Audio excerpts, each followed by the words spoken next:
Joining me now is Tony Hanna, who's not only well known to many of you, but is one of the key people behind the scenes working on new Trax models. Today, Tony's going to talk about the development process and some of the important considerations that go into shaping it. Hi Tony. Hi Robert. Tony, how long have you been working with Trax?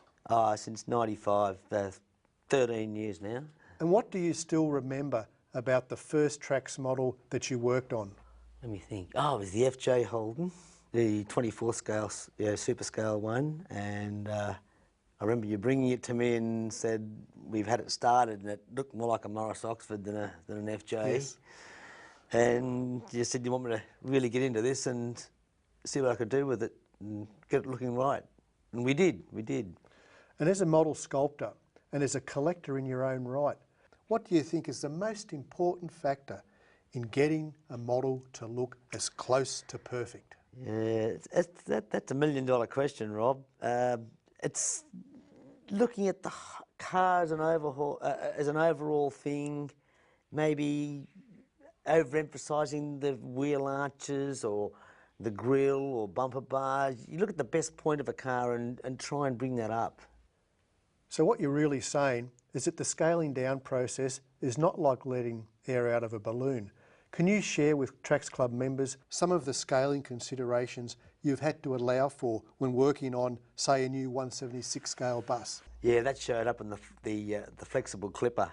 I was doing the artwork for it and realised that the side panel, the aluminium side panel, just didn't allow for the artwork, the graphics to fit on the side, and I had to ring you up and say, Rob, we've got to correct this and move it up and make it small, make it shallower. I remember that. So you're involved in the new model selection process with the Trax team. Tell us a bit about some of the considerations you put forward during these discussions. Saleability, collectability, the many uses you can use that particular tooling for, not just once, and its popularity, I think, is most important. So say you were given the go-ahead for the HD Holden sedan and wagon project. Where do you begin with that?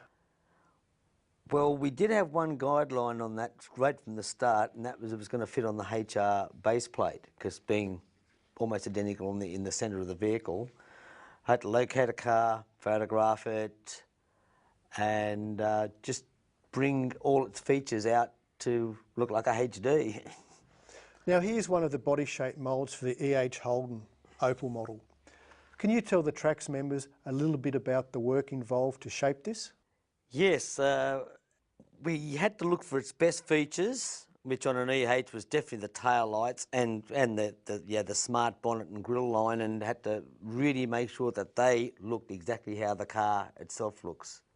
Being the first Trax Opel of super detail, we really had to get it right, and I remember taking the photographs for what I needed, and the tail lights on an EH are absolute. It's its autograph, and we just had to work really hard to get that look, and the C-pillar and the front. So to get it right, we also go to the trouble of using dimensional photos. How important are these in this shaping process? Very important, Rob, because the dimensional photos really help you get the basic shape. You actually apply them over the pattern or the body shape mould to see if you're going correctly with it and you're on the right track. Otherwise, without those, you're just in the dark. Talking about shape, what is the most frustrating part of your role and why? After doing a body shape mould, you look at it, you feel proud about it, it looks right, you send it off to China and it comes back as a working pattern and they just miss it. They just don't quite get it. Not all the time, but just sometimes, and you've got to correct it. Let's talk about creating the Deco Masters. For our club members, this is the master model that is presented with all the paint decals and badges in the right size and location. How do you work them up? Oh, that's the fun part, Robert. I really enjoy that part. It's finding the photographs of the particular car we're going to produce, and I have to research the vehicle I'm doing, whether it's a taxi or just a road car, doing all the badging on the computer, yeah, using my decal. I have a decal printer which prints out the decals, original colours. I go through all the paint books, mix the colours and decorate the model exactly how the factory is going to make it.